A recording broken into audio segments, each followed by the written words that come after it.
नमस्कार भक्तों, जय श्री कृष्णा, राधे राधे। जय प्रेमानंद महाराज की भक्तों। आज हम आपको इस वीडियो में बताएंगे कि चैत्र नवरात्रि का व्रत कौन कौन सी महिलाओं को भूल कर भी नहीं रखना चाहिए, अन्यथा लगता है घोर पाप। भक्तों, इन 7 महिलाओं को भूल कर भी चैत्र नवरात्रि का व्रत नहीं रखना चाहिए। माता रानी ऐसी महिलाओं से कभी खुश नहीं होती है और उनके घर में हमेशा दरिद्रता का माहौल बना रहता है और इसका असर उनके पूरे परिवार पर बना रहता है। इसीलिए आप जान लीजिए कि चैत्र नवरात्रि में व्रत के समय कौन कौन सी गलतियां महिलाओं को भूल कर भी नहीं करनी चाहिए। भक्तों, इस चैत्र नवरात्रि में आप व्रत रखो या ना रखो, लेकिन आपको भूल कर भी इस चैत्र नवरात्रि में ये 7 गलतियां नहीं करनी है। अगर ये 7 गलतियां आप कर देते हो तो आपका व्रत खंडित हो जाएगा और आपको घोर पाप लगेगा। जाने कहीं आप भी इन 7 महिलाओं में से तो नहीं हो। भक्तों, आपको हम बता दें कि इस वर्ष की चैत्र नवरात्रि पूरे 9 दिनों तक मनाई जाएगी। ना एक भी दिन काम, ना एक दिन ज्यादा, पूरे 9 दिनों तक मनाई जाएगी। माँ भगवती की विशेष रूप से पूजा आराधना की जाएगी। इस वर्ष 2025 में चैत्र नवरात्रि 30 मार्च से 6 अप्रैल तक मनाई जाएंगी। कलश स्थापना का शुभ मुहूर्त 30 मार्च को सुबह 6:13 से 10 बजे तक है। नवरात्रि का समापन 6 अप्रैल को होगा और व्रत का पारण उसी दिन किया जाएगा। अभिजीत मुहूर्त में कलश स्थापना करना बहुत ही शुभ और मंगलकारी माना जाता है। जो भी भक्त चैत्र नवरात्रि में सच्ची श्रद्धा और भक्ति से शुभ मुहूर्त के समय में माँ दुर्गा और माँ दुर्गा के 9 रूपों की पूजा करता है तो वो पूजा बहुत ही शुभ और मंगलकारी मानी जाती है। शुभ समय में पूजा पाठ करने से समस्त देवी देवताओं की कृपा आपको प्राप्त हो सकती है और शुभ समय में ही पूजा पाठ करने से देवी देवता प्रसन्न होते हैं। इसके साथ साथ जो लोग शुभ मुहूर्त देखकर पूजा पाठ करते हैं उन्हें उस पूजा पाठ का फल दुगना होकर मिलता है। भक्तों, चैत्र नवरात्रि बहुत ही शुभ और मंगलकारी मानी जाती है क्योंकि ये घर में सुख, समृद्धि, धन, दौलत और शांति प्रदान करती है तथा घर से गरीबी और दरिद्रता को नाश करती है। घर में माता रानी का आगमन होता है।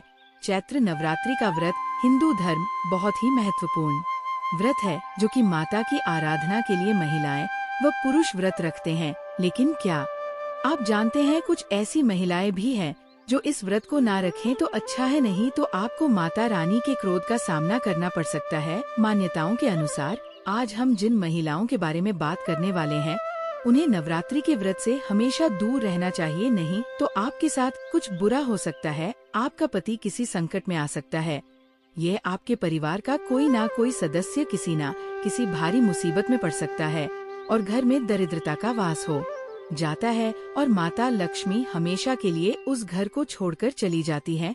तो चलिए जानते हैं कौन सी ऐसी महिलाएं हैं जिन्हें चैत्र नवरात्रि का व्रत नहीं रखना चाहिए और वह कौन कौन सी गलतियां हैं जिन्हें चैत्र नवरात्रि में नहीं करनी चाहिए। तो चलिए शुरू करते हैं, लेकिन उससे पहले अगर आप भी चाहते हैं कि लक्ष्मी माता का आशीर्वाद आप पर बना रहे तो इस वीडियो को एक लाइक करें और आपके अपने चैनल द संध्या वॉइस को सब्सक्राइब कर लें और कमेंट बॉक्स में जय लक्ष्मी माता जरूर लिखें। इससे हमें मोटिवेशन मिलता है जिससे हम आप लोगों के लिए और अच्छे अच्छे वीडियो बना पाते हैं।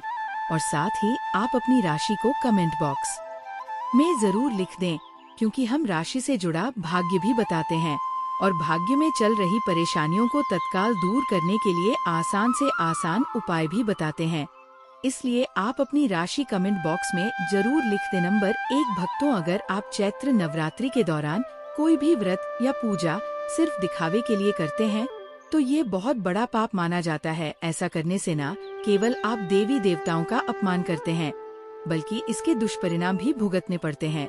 माता भगवती ऐसे लोगों से कभी प्रसन्न नहीं होती बल्कि उनके जीवन में परेशानियां बढ़ जाती हैं। माँ दुर्गा की कृपा पाने के लिए सच्चे मन से उनकी भक्ति करना बहुत जरूरी है। अगर आप सच्चे दिल से माता रानी को पुकारेंगे और श्रद्धा के साथ पूजा पाठ करेंगे तो ही वे प्रसन्न होंगी और आपको सुख समृद्धि का आशीर्वाद देंगी। धर्म और शास्त्रों का सही ढंग से पालन करना ही असली पूजा होती है। इसलिए किसी भी धार्मिक अनुष्ठान को सिर्फ दिखावे के लिए ना करें बल्कि पूरे श्रद्धा भाव से माता की आराधना करें। नंबर 2, भक्तों, चैत्र नवरात्रि का व्रत और पूजा सच्ची श्रद्धा और पवित्रता के साथ की जानी चाहिए। जो लोग अपने आचरण में पवित्र नहीं होते उनके लिए यह व्रत कोई लाभ नहीं देता। जब इंसान के विचार और कर्म शुद्ध नहीं होते तो उसकी पूजा भी सफल नहीं होती। इसलिए अगर कोई व्यक्ति धर्म और नैतिकता के रास्ते से भटक चुका है तो पहले उसे अपने जीवन को सही दिशा में लाना चाहिए। माँ भगवती की कृपा उन्हीं पर होती है जो सच्चे मन से उनकी आराधना करते हैं और अपने तन मन और कर्म को पवित्र रखते हैं। पूजा का असली फल तभी मिलता है जब हम भीतर से शुद्ध और श्रद्धालु हो। नंबर 3, भक्तों शास्त्रों के अनुसार विवाह 2 आत्माओं का पवित्र बंधन होता है जिसे आजीवन निभाना सबसे शुभ माना जाता है। जब पति साथ मिलकर पूजा और व्रत करते हैं तो माता रानी की विशेष कृपा प्राप्त होती है।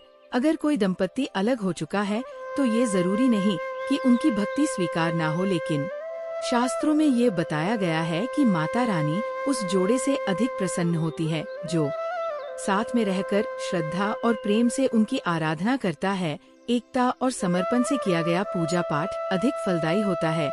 इसीलिए पति को मिलकर व्रत और पूजा करनी चाहिए जिससे माता भगवती की विशेष कृपा प्राप्त हो सके और उनका आशीर्वाद घर परिवार पर बना रहे। नंबर 4, भक्तों अगर आपको कोई गंभीर बीमारी है जैसे शुगर, दिल की बीमारी, हाई बीपी, कमजोरी या चक्कर आने की समस्या तो नवरात्रि का व्रत रखना आपके स्वास्थ्य के लिए नुकसानदायक हो सकता है। व्रत के दौरान लंबे समय तक भूखा रहने से आपकी सेहत बिगड़ सकती है जिससे गंभीर स्थिति भी पैदा हो सकती है। माँ भगवती की कृपा पाने के लिए केवल व्रत रखना ही जरूरी नहीं है, सच्ची श्रद्धा और भक्ति से की गई पूजा भी उतनी ही फलदायी होती है। अगर आपकी सेहत ठीक नहीं है तो आप बिना व्रत रखे भी माता रानी की आराधना कर सकते हैं, भजन कीर्तन कर सकते हैं और जरूरतमंदों की सेवा करके उनका आशीर्वाद पा सकते हैं। सबसे जरूरी बात यह है कि अपना स्वास्थ्य ठीक रखें, क्योंकि शरीर स्वस्थ रहेगा तो भक्ति भी अच्छे से हो पाएगी। नंबर 5, भक्तों अगर आपको गाली देने की आदत है या घर में लड़ाई झगड़ा करने की आदत है तो इसे जितनी जल्दी हो सके छोड़ देना चाहिए। माता रानी को प्रसन्न करना है तो घर में शांति और प्रेम बनाए रखना बहुत जरूरी है। जिस घर में रोज कलह और कड़वे शब्दों का इस्तेमाल होता है वहाँ देवी माँ का वास नहीं होता। नवरात्रि के दिनों में खासतौर पर अपनी वाणी को मधुर रखना चाहिए, क्योंकि कठोर और कटु वचन बोलना माँ सरस्वती का अपमान होता है जिससे नकारात्मकता बढ़ती है। चैत्र नवरात्रि के 9 दिन माता रानी आपके घर में विराजमान रहती हैं, इसलिए घर का माहौल हमेशा सकारात्मक और पवित्र बनाए रखें। ब्रह्मचर्य का पालन करें और अपने मन, वचन और कर्म को शुद्ध रखें, तभी माता रानी प्रसन्न होकर अपना आशीर्वाद देंगी और आपके घर में सुख समृद्धि बनी रहेगी। नंबर 6, भक्तों मासिक धर्म के दौरान व्रत रखना और पूजा पाठ करना उचित नहीं माना जाता, क्योंकि इस समय शरीर को आराम की जरूरत होती है। पुराने समय में इसे शारीरिक शुद्धता से जोड़ा जाता था, इसलिए महिलाएं इन दिनों में पूजा पाठ से दूर रहती थी। अगर इस दौरान आप व्रत नहीं रख पाती तो कोई दोष नहीं लगता। माता रानी भक्ति के भाव को देखती हैं, न कि सिर्फ उपवास को। इन दिनों में मन से प्रार्थना करना, भजन कीर्तन सुनना और माता का स्मरण करना भी उतना ही फलदायी होता है। जब शरीर स्वस्थ और शुद्ध महसूस हो तब पूरी श्रद्धा से व्रत और पूजा करें, जिससे माँ भगवती की कृपा बनी रहे। नंबर 7, जो महिलाएं अपने पति का अपमान करती वे व्रत ना ही रखें तो अच्छा है, क्योंकि ऐसी महिलाएं का पूजा माँ दुर्गा कभी स्वीकार नहीं करती, बल्कि घोर पाप लगता है। दोस्तों, चैत्र नवरात्रि आने वाले हैं, बस कुछ ही दिन बाद चैत्र नवरात्रि प्रारंभ हो जाएंगे 30 मार्च से। तो हम आपको एक ऐसी चीज बताएंगे जिसको घर में लाने से सकारात्मक ऊर्जा का वास होता है और आप धनवान बन जाते हो। ऐसे में ये छोटी चीज घर में लाने से माता रानी खुशी खुशी अपने घर में से चली आती है। इस चीज को घर लाने से माता रानी अवश्य प्रसन्न होती है। यही चीज चैत्र नवरात्र पर घर में लाना बहुत ही शुभ और मंगलकारी माना जाता है। तो चलिए जानते हैं, लेकिन उससे पहले अगर आप भी चाहते हैं कि लक्ष्मी माता का आशीर्वाद आप पर बना रहे तो इस वीडियो को एक लाइक करें और आपके अपने चैनल द संध्या वॉइस को सब्सक्राइब कर लें और कमेंट बॉक्स में जय लक्ष्मी माता जरूर लिखें। इससे हमें मोटिवेशन मिलता है, जिससे हम आप लोगों के लिए और अच्छे वीडियो बना पाते हैं। और साथ ही आप अपनी राशि को कमेंट बॉक्स में जरूर लिख दें, क्योंकि हम राशि से जुड़ा भाग्य भी बताते हैं। और भाग्य में चल रही परेशानियों को तत्काल दूर करने के लिए आसान से आसान उपाय भी बताते हैं।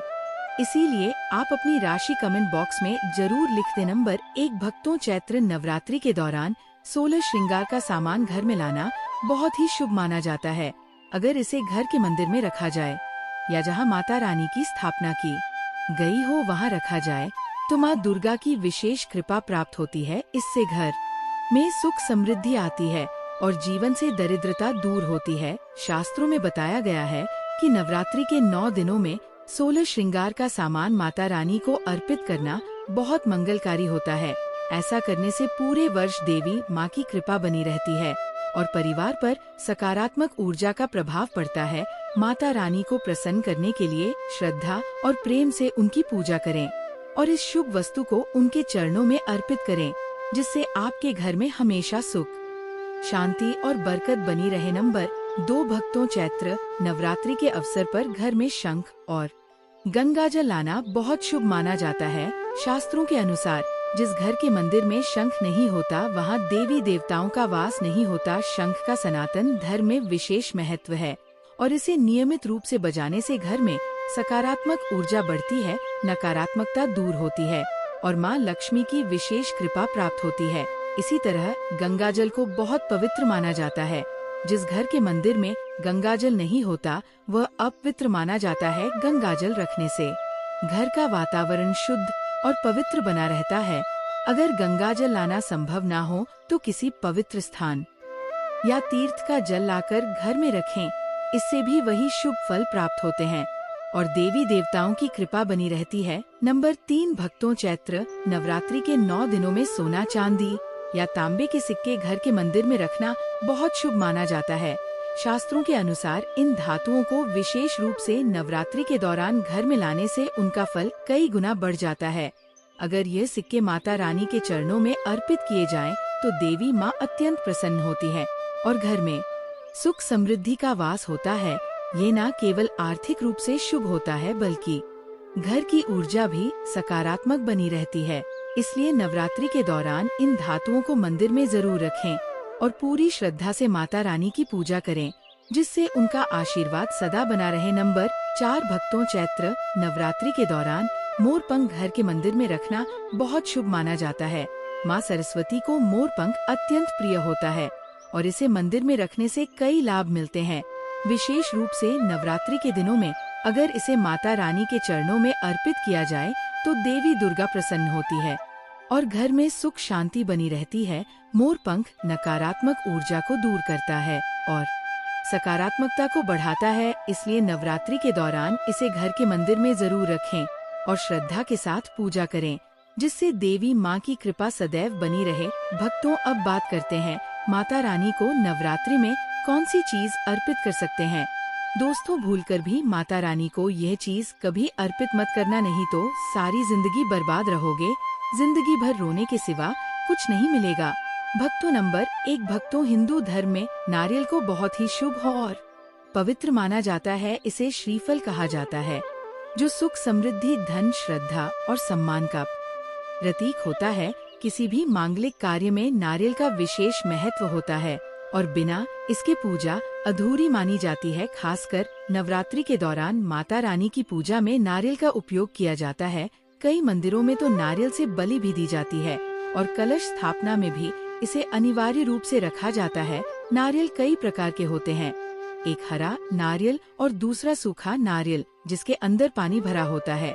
जब भी माता रानी की पूजा करें तो हमेशा पानी वाला और जटा वाला नारियल ही अर्पित करें। खासकर जब नवरात्रि के दौरान कलश स्थापना की जाती है तो उसमें साबुत नारियल रखा जाता है। टूटा हुआ या लटका हुआ नारियल पूजा के लिए अशुभ माना जाता है, क्योंकि साबुत नारियल ही पूर्णता और पवित्रता का प्रतीक होता है। यह सुख समृद्धि को आकर्षित करता है और देवी माँ की कृपा को घर में बनाए रखता है। इसलिए कलश स्थापना करते समय हमेशा साबुत नारियल का ही चयन करें और उसे विधि पूर्वक स्थापित करें। कलश पर नारियल रखते समय एक महत्वपूर्ण बात ये ध्यान में रखनी चाहिए कि नारियल को हमेशा लेटा कर रखा जाता है, खड़ा करके नहीं। शास्त्रों के अनुसार जब नारियल को सही विधि से रखा जाता है तभी पूजा और व्रत का पूर्ण फल प्राप्त होता है। नारियल को कलश के ऊपर स्थापित करने से पहले उसे लाल कपड़े में लपेट लेना चाहिए। ऐसा करने से इसका शुभ प्रभाव कई गुना बढ़ जाता है और माता रानी की कृपा अधिक प्राप्त होती है।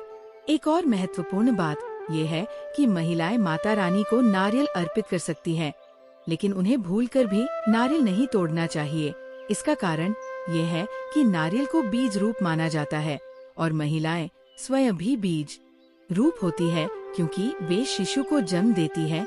इसलिए धार्मिक मान्यता के अनुसार नारियल तोड़ना महिलाओं के लिए वर्जित माना गया है। चैत्र नवरात्रि के दौरान माता रानी की पूजा करते समय इन नियमों का पालन करें तो देवी माँ की कृपा आपके परिवार पर बनी रहेगी। नवरात्रि के 9 दिनों में सही विधि से नारियल चढ़ाने से घर में सुख, शांति और समृद्धि आती है। माता रानी प्रसन्न होती है और अपनी विशेष कृपा बरसाती है। इसीलिए पूरी श्रद्धा और नियमों के साथ नारियल को अर्पित करें और उसका फल प्राप्त करें। नंबर 2, भक्तों, माता रानी की पूजा में लौंग का इस्तेमाल बहुत शुभ माना जाता है, लेकिन क्या आप जानते हैं कि वास्तु शास्त्र के अनुसार घर में कई चीजें ऐसी होती है जिनका सही या गलत तरीके से रखना हमारी सुख, समृद्धि और आर्थिक स्थिति पर गहरा असर डाल सकता है। खासकर चैत्र नवरात्रि के दिनों में इन बातों का ध्यान रखना और भी जरूरी हो जाता है, क्योंकि इन 9 दिनों में माँ दुर्गा स्वयं घर में विराजमान होती हैं। घर में हरे भरे पौधे रखना बहुत शुभ माना जाता है, क्योंकि ये सकारात्मक ऊर्जा को बढ़ाते हैं और घर में खुशहाली लाते हैं। लेकिन अगर इनकी सही देखभाल नहीं की जाए और पौधे सूखने लगे तो इससे नकारात्मक ऊर्जा बढ़ सकती है, जिससे घर में अशांति का माहौल बन सकता है। इसलिए अगर आप घर में पौधे रखते हैं तो उनकी सही देखभाल जरूर करें, ताकि उनका सकारात्मक प्रभाव बना रहे। घर में चमगादड़ का आना वास्तु दोष उत्पन्न करता है और इसे बहुत अशुभ माना जाता है। ये न केवल नकारात्मक ऊर्जा को आकर्षित करता है, बल्कि घर की आर्थिक स्थिति पर भी बुरा प्रभाव डाल सकता है। इसलिए अगर घर में चमगादड़ दिखाई दें तो उन्हें तुरंत बाहर करने के उपाय करें। रात के खाने के बाद बर्तन न धोकर छोड़ देना भी माँ लक्ष्मी को नाराज कर सकता है। शास्त्रों में कहा गया है कि जो घर साफ सुथरा और व्यवस्थित होता है वहाँ माँ लक्ष्मी का स्थायी वास होता है, लेकिन गंदगी और अव्यवस्था होने से देवी कृपा नहीं टिकती। इसलिए नवरात्रि के दिनों में खासतौर पर घर की सफाई का ध्यान रखें और रात को बर्तन साफ करके ही सोएं, ताकि घर में सकारात्मक ऊर्जा बनी रहे। झाड़ू को भी विशेष आदर दिया जाता है, क्योंकि इसे माँ लक्ष्मी का प्रतीक माना गया है। झाड़ू को कभी भी लापरवाही से नहीं रखना चाहिए और न ही इसे किसी के सामने रखना चाहिए। इसे नजरों से दूर रखना अच्छा होता है, ताकि घर में बरकत बनी रहे। इसी तरह नहाने के बाद बाथरूम को गंदा छोड़ना वरुण देवता को नाराज कर सकता है, जिससे धन की हानि हो सकती है। इसलिए घर के हर हिस्से को साफ रखना बहुत जरूरी है। तुलसी का पौधा अत्यंत पवित्र माना जाता है और नवरात्रि के दौरान शाम के समय इसे छूने से बचना चाहिए। शास्त्रों में कहा गया है कि तुलसी के पौधे को सूर्यास्त के बाद नहीं छूना चाहिए, क्योंकि इससे माँ लक्ष्मी अप्रसन्न हो सकती है। साथ ही शाम के समय बाल और नाखून काटने से भी बचना चाहिए, क्योंकि ऐसा करने से सौभाग्य बाधित हो सकता है। हल्दी, दूध, नमक और चीनी जैसी चीजें उधार देने से घर का सौभाग्य कम हो सकता है। ये बात विशेष रूप से नवरात्रि के दौरान ध्यान देने योग्य होती है, क्योंकि इन दिनों में किसी भी शुभ वस्तु का दान या उधार देना घर की बरकत को कम कर सकता है। इसलिए इन चीजों को उधार देने से पहले अच्छी तरह विचार कर ले। घर में टूटी हुई वस्तुएं रखना भी बहुत अशुभ माना जाता है। ये न केवल सकारात्मक ऊर्जा को समाप्त करता है, बल्कि घर में अशांति और कलह का कारण भी बन सकता है। इसलिए यदि घर में कोई टूटी हुई चीज पड़ी है तो उसे तुरंत हटा देना चाहिए, ताकि घर का माहौल सकारात्मक बना रहे। डस्टबिन को सही दिशा में रखना भी बहुत महत्वपूर्ण होता है। अगर इसे गलत स्थान पर रखा जाए तो ये आर्थिक नुकसान का कारण बन सकता है। वास्तु शास्त्र के अनुसार डस्टबिन को हमेशा ऐसी जगह रखना चाहिए जहां से वो घर के मुख्य द्वार से नजर न आए। इससे घर में धन और समृद्धि का प्रवाह बना रहता है। बिस्तर पर बैठकर खाना खाने की आदत भी सही नहीं मानी जाती। ऐसा करने से माँ लक्ष्मी और माँ अन्नपूर्णा नाराज हो सकती है, जिससे घर में धन और अन्न की कमी हो सकती है। इसके अलावा रात को खाना खाने के बाद बर्तन न धोने की आदत भी आर्थिक समस्याएं खड़ी कर सकती है, क्योंकि इससे नकारात्मक ऊर्जा घर में बनी रहती है। नवरात्रि के दिनों में विशेष रूप से इन बातों का ध्यान रखना बहुत जरूरी होता है, क्योंकि इन दिनों में माँ दुर्गा स्वयं घर में निवास करती हैं। अगर हम इन गलतियों से बचते हैं और अपने घर को स्वच्छ, व्यवस्थित और सकारात्मक बनाए रखते हैं, तो माता रानी की कृपा हम पर बनी रहती है। इसलिए यदि आप चाहते हैं कि आपके घर में सुख, शांति और धन धान्य की वृद्धि हो, तो इन बातों को अपनाएं और माँ लक्ष्मी तथा माँ दुर्गा का आशीर्वाद प्राप्त करें। दोस्तों, ये तमाम जानकारी जन रुचि को ध्यान में रख कर दी जा रही है। ज्योतिष और धर्म के उपाय को अपनी आस्था और विश्वास पर आजमाएं। हमारी वीडियो का उद्देश्य सिर्फ आपको बेहतर सलाह देना है। इस संदर्भ में हम किसी भी प्रकार का कोई दावा नहीं करते हैं। तो दोस्तों, आज की हमारी वीडियो आपको कैसी लगी, हमें कमेंट करके बताएं। अगर आपको हमारी वीडियो अच्छी लगी तो कमेंट बॉक्स में जय मां लक्ष्मी जरूर लिखें और आपके अपने चैनल द संध्या वॉइस को सब्सक्राइब करना ना भूले। दोस्तों, मिलते हैं अगली वीडियो में एक नई जानकारी के साथ। तब तक के लिए जय श्री राम दोस्तों।